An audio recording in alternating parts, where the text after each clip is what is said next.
Alright, hey guys. Okay, so we've taken the pump apart, we've taken the motor apart, and actually just got the bearings in, took a quick trip to Lowe's, picked up a couple extra supplies.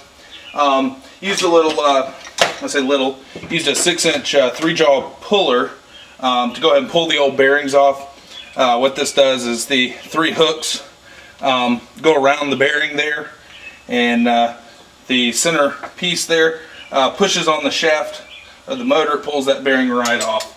Alright, now the bearings came in, actually this is the old one. I don't know how well you can see that, but it's just cooked.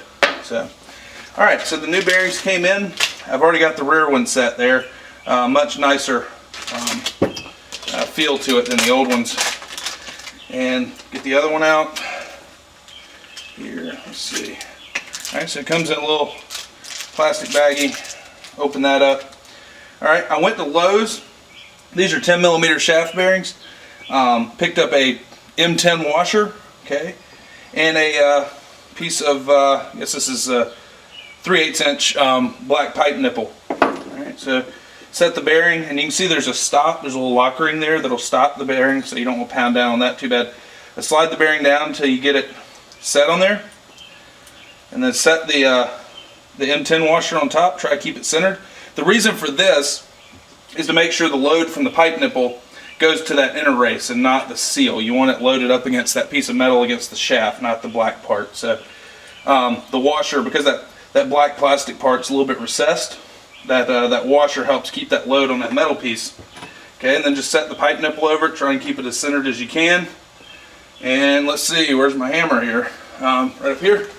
And then I just tap it on there.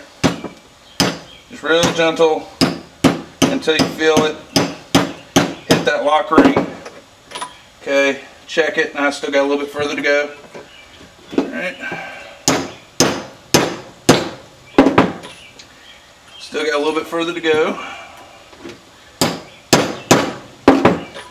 And looks like we're down on the ring now. Okay, and the washer comes off and the bearing's all set.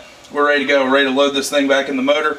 I'm going to have to rebuild. There's a little friction disc that front bearing rides on. It came apart when I pulled it out. So what I did is went to AutoZone, grabbed some gasket paper. This is for cutting out custom gaskets.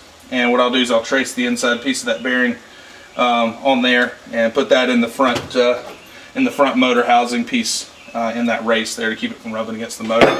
But that's about the only thing I've had to custom make. Still pretty easy, you know, kindergarten level arts and crafts. So hey, look at that, it came right back at me.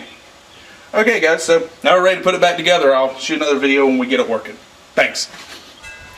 Hey guys, sorry about the darkness. It's dark outside. I just got a little shop lamp here. But just wanted to show you, we got it put back together. And quiet, perfect running motor. Our rebuild seems to have worked. One heads up, there's a screw down here at the bottom. I don't know if you can see that or not.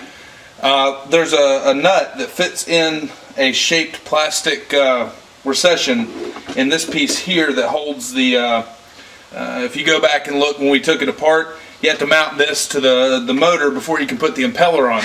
So what I would suggest doing is on this back blue plastic piece here, is going through, putting a little dab of rubber cement or super glue to sink those nuts into the plastic and just let them sit there. Go ahead and mount them in, because getting that nut on the back side, as you can see, there's not a lot of clearance on the underside of that piece.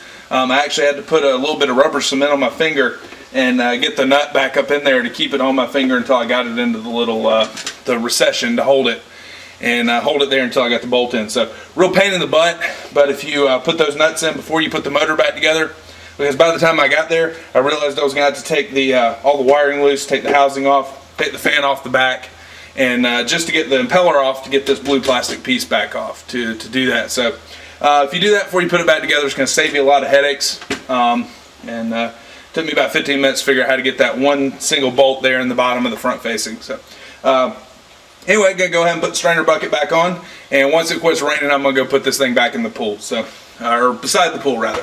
All right guys, have a good evening.